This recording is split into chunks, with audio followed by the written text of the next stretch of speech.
Avatar: The Last Airbender sucks. Just kidding. I love this show. It was a huge part of my childhood. It started airing when I was only 6 years old, and it had a massive impact on me. Specifically, it influenced my love of stories and eventually storytelling. Avatar is a masterpiece of world building, character arcs, setups, and payoffs, save for one glaring flaw. No, not the Great Divide. Okay, it has two glaring flaws. The Great Divide and the deus ex machina ending.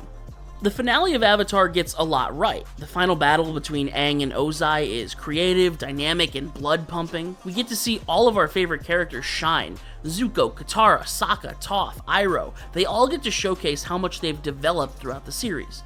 It is incredibly cathartic to see Azula finally come crumbling down, Ba Sing Se be liberated, and the comet that's been foreshadowed since Book 1 finally showcased in all of its glory, giving way to the most powerful and beautiful firebending in the entire series, with the obvious standout being the Agni Kai between Zuko and Azula.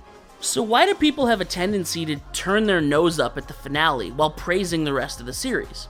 It's all rooted in Aang's character arc.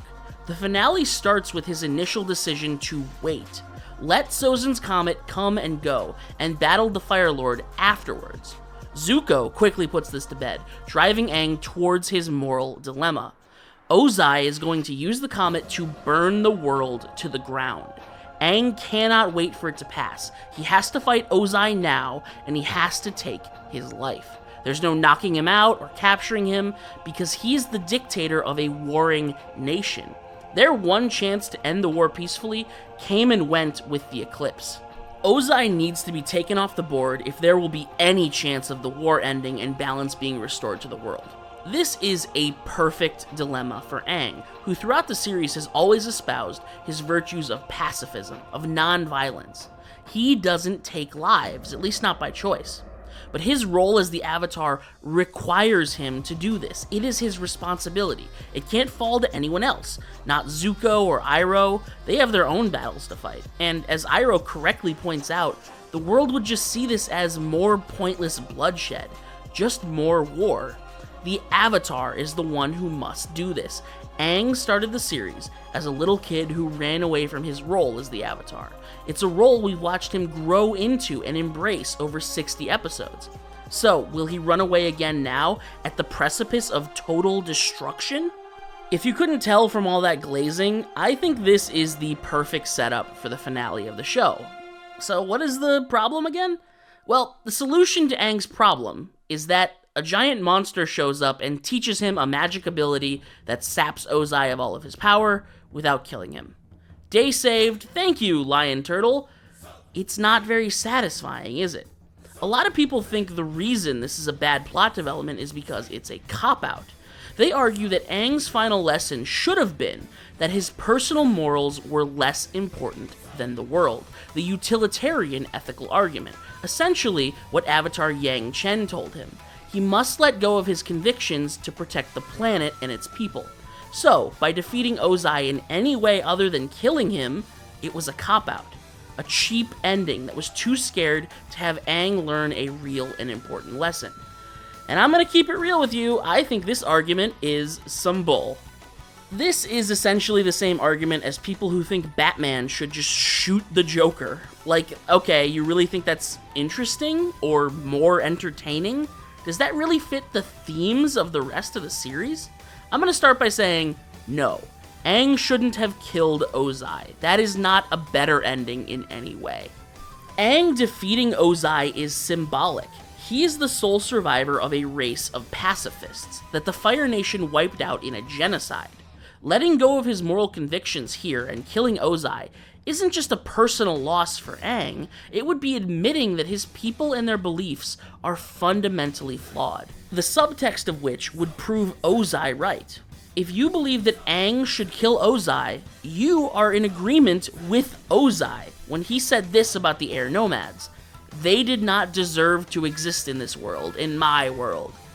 Aang and the air nomads were pacifists, but pacifism is not weakness. Choosing not to kill isn't born from fear, it's born from courage. I think finding a non-violent solution is a fantastic way to end the series. Also, quick side note, I rock with Aang. I agree with him in almost all moral dilemmas of the whole show. Katara should have tried to forgive the guy who killed her mom. Forgiveness is elite, but that is not the point of this video. All of this is why the finale is titled Avatar Aang. It's about Aang embracing both parts of his identity. Yes, he's the Avatar. His duty is to the world. But he is also Aang. His duty is to himself, his loved ones, and his memory of his people and their culture. And in the end, he defeats Ozai not because he's the Avatar, but because he's Aang. He's the boy in the iceberg. He's the character that we all love. The only problem is the way Aang goes about defeating the Fire Lord. His method of non-violence, if it's going to be satisfying for the viewer, has to represent his strength, his growth, his virtues. It can't just be handed to him by somebody else, or else the analogy falls flat. This leads us to deus ex machina, a literary term. It's Latin for the god in the machine. It means that a story doesn't play out naturally. Some foreign element is inserted into the narrative that drastically changes the outcome. The reason deus ex machinas are usually regarded as bad is because they cheapen our experience. Why would I get invested in a group of characters and their struggles if I know that at any moment an alien will drop down from the sky and give them a magic wand that immediately solves all their problems? It's just like real life. We only feel an intense sense of accomplishment once we build something through our own effort. It might be cool if someone builds a really neat sandcastle, but it's always going to be more fun to get down in the dirt and build one yourself. So with Aang, a character we've watched learn and grow and change, overcoming enemies and obstacles with hard work and creativity, it feels very odd to see him defeat the final enemy of the series with an ability he's given by a character we've never met before. It is a foreign element, reaching in and course-correcting the story.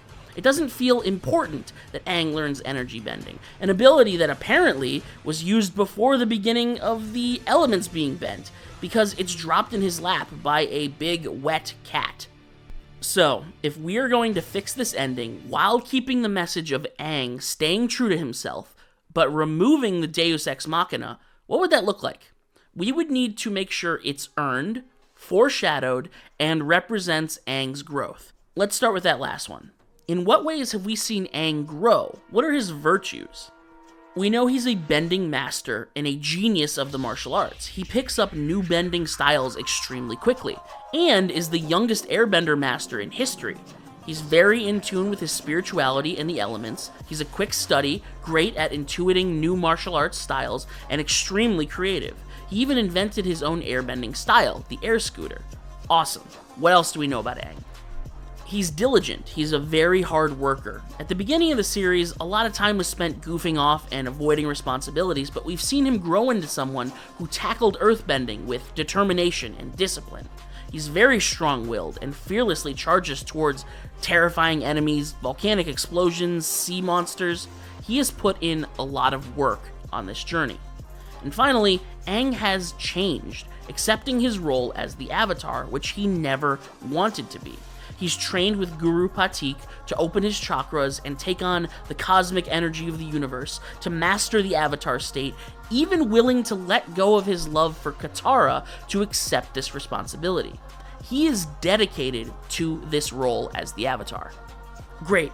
Now we know Aang's virtues, which we can tie into his solution for defeating Ozai. Now we need to make sure his solution is foreshadowed properly.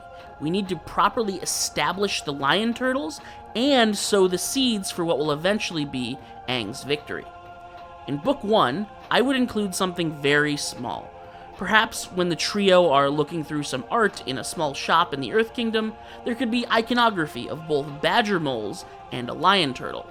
As Aang explains how badger moles can earthbend, Katara could point to the lion turtle and ask, "What do those things bend?" To which Aang would have no idea. In Book 2, you just sprinkle in a little bit of lion turtle imagery in a few background shots of the Great Library. Nothing standout, just set dressing. I think this is really all the setup you need for them. Just properly establish that they exist in the Avatar world, but no one really knows anything about them. Then, as Aang is training with Guru Patik, I would give him a single throwaway line about energy. It flows through our chakras. Cosmic energy can enter the body through the crown chakra, just like how all beings have the potential to intertwine their energies. At which point, Aang would bring up the great tree in the swamp. When he was there, he felt that everything in the world was connected by something. And that's it. We leave it at that. No further explanation. When Aang is struck by lightning and revived by Katara using the water from the Spirit Oasis, they can have a very brief line about it in the first episode of Book 3. Katara mentions that healing him felt different, like she wasn't just bending the water, but bending something else too. As we know, Aang literally died there, and Katara brought him back. And lastly, for our setup, when Zuko and Aang visit the Sun Warriors, I would include a lion turtle in the imagery of dragons they have on their architecture. And those are all the changes I would make to better foreshadow the lion turtle and his interaction with Aang in the finale. Just enough subtle hints to plant the fundamentals of the ideas we'll be playing with in that final episode. As for the finale, that's where the biggest changes happen. Let's jump right into it. Everything should remain the same for the first part of the finale. Zuko still convinces Aang to move up his plans to fight the Fire Lord, and the gang still pressures him to take Ozai's life. He disappears in the middle of the night, called to the lion turtle, and wakes up on its back. Aang has his discussion with his past lives, and each of them confirm what he fears most. He needs to kill Ozai to save the world. Trying to escape the island, Aang discovers that it is a giant beast, and the lion turtle makes itself known. And this is where the changes begin. The great creature lifts up Aang on its claw, but it does not speak to him. Aang tries to communicate, but the lion just stares down at him. When Aang is about to try and leave, the lion turtle finally lifts its claw, touching Aang on his forehead and heart. It is at this point that Aang can finally hear the creature's voice in his head. He's initially confused, and it says that it is communicating by sharing his energy with Aang's spirit. He sensed the anguish in Aang's heart and called him here. Aang asks what he's supposed to do. He's far too conflicted about how to deal with the Fire Lord. Now, in the original version, this is what the lion turtle told him. The true mind can weather all the lies and illusions without being lost. The true heart can tough the poison of hatred without being harmed. Since beginningless time, darkness thrives in the void, but always yields to purifying light. Essentially, the lion turtle was teaching Aang how to energy bend. We know from his later fight with Ozai that energy bending is a test of wills. Aang's mind and heart must be true, incorruptible, unbendable, and if they are, he will overcome Ozai. So, instead of having the lion turtle give Aang the cheat codes for this upcoming fight, I would have him say this instead. Since the beginning, I have crossed paths with the Avatar many times, but our meeting this day is the first. Hold fast to the truth. Be a light to yourself. Weather the lies and the illusions, and the world will follow in your wake. With this new dialogue, I've incorporated a little bit of Buddhist scripture, but the primary point is this. The lion turtle may have met the Avatar before, but he's never met Aang. His instructions are only to hold fast to his convictions, and with that, he drops off Aang to fight Ozai. The primary difference here is that what the lion turtle tells Aang fits the theme of the finale, while not giving Aang the answer. So when he fights Ozai, he's choosing not to kill him, even though he doesn't have a solution yet. Their battle begins, and the next change comes when Aang catches Ozai's lightning to redirect it. In the original, this is a great sequence showing us Aang choosing not to fire it back at Ozai because he doesn't want to kill him. But I would add a brief, short addition. After the lightning is redirected, Aang looks down at his hands, and they briefly flash to look like Ozai's hands. Something happened as they were both bending the same bolt of lightning, like they were briefly connected for the faintest moment by the electrical energy in the air. This moment is quickly cut short as Ozai rushes Aang and the fight continues. Eventually, Aang is overwhelmed and trapped inside the rock sphere, and Ozai blows it apart, knocking Aang into the rock that pierces his lightning scar. Now, this is not another deus ex machina. It's actually a fairly reasonable thing to happen during the fight, although it is pretty unlikely that it would strike him right in the exact spot at the most crucial moment. But that's okay. We can have a single contrivance in this epic finale. It doesn't make or break the story. What I will change is exactly what Aang sees when his chi is unblocked and the avatar state is awakened. In the original, we see the lineage of all the avatars, flashbacks to when Aang has entered the avatar state in the past, and his cosmic form. We're being visually told that his chakras are unblocked now, and the cosmic energy is flowing. He has access to the avatar state once again. What I would change is add 2 additional flashes. Azula's lightning striking him, and Katara healing him. You'll see why in a minute. From here, Aang enters the Avatar state and completely dogwalks Ozai, using the power of all 4 elements to bring righteous retribution, then stopping at the last moment, refusing to kill. Ozai says the line, "Even with all the power in the world, you're still weak," and moves to attack Aang. What I would change here is that he moves to fire lightning again, this time at point blank. Aang still senses him with earthbending seismic sense, but he can't properly deflect it in time. Instead, he catches Ozai's hand in his own. His eyes and tattoos flash with the avatar state, and the lightning bursts out of Ozai's opposite hand, off in the other direction. Ozai is shocked by this, and we see a look of realization cross Aang's face. It's at this point that all of the setup comes to a head. Feeling the spiritual connection to the lion turtle, remembering how it felt when Katara saved him with the spirit water, and sensing Ozai's energy when he caught the lightning. They are all events Aang experienced that are teaching him the fundamentals of a new type of bending that he intuits on his own. In this version, energy bending is not shown to him or explained to him. It's not something he even knows if anyone has ever done before. It is a shot in the dark by a bending genius. Aang's journey around the world, learning from various masters, gaining wisdom, putting in the bitter work, that, combined with his natural bending genius, has allowed him to discover something totally new. Instead of energy bending being something the lion turtles used to do, giving and taking bending as a regular occurrence, in this version, it is a new technique that Aang invents in this moment here with Ozai. His curiosity, intuition, hard work, and his unwavering pacifism, they allow him to establish a brand new bending art, just like Toph did with metal bending. Aang's use of seismic sense right before he energy bends Ozai is perfect. It means he's thinking like one of his masters, Toph, and choosing to stubbornly push forward with his ideals, like an earthbender, while relying on his airbender sensibilities of creativity and ingenuity. And the idea that a new bending style could even be discovered, of course Toph was the one who taught him that. What follows is just like in the original. Aang traps Ozai using earthbending, and after taking a deep breath, places his hands on his chest and forehead. The 2 light up, flipped inside out, their souls projected onto the world as glowing light. And we don't hear the words of the lion turtle in this version. The lion turtle didn't give Aang this answer. It's not here to explain what energy bending is, or how it works, or the dangers of it. Everything we need to see is clearly evident in the animation, the fiery red overtaking Aang's peaceful blue.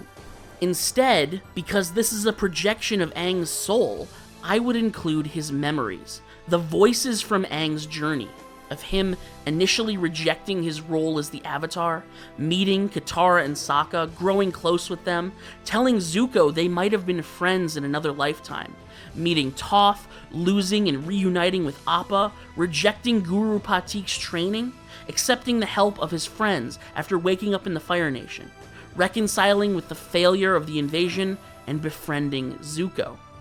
The final lines we hear, as the red has almost completely overtaken him, is Zuko asking how Aang is going to deal with his father. And now, as Aang's light shines through and overcomes, we finally hear his response. I'm not going to end it like that. Ozai slumps to the ground, and Aang stands victorious. He used his wisdom and mastery of bending to forge a new path, one he figured out on his own. And when Sokka shows up to ask what he did, all Aang needs to say is, I tried something new, bending the energy inside of him. I took his bending away for good. Aang won because of his own virtues. The Avatar could have defeated Ozai. He had him in a chokehold while in the Avatar state. But it was Aang, the air nomad, the bending genius, the kind, gentle, creative, hardworking pacifist that defeated the Fire Lord. Stay frosty.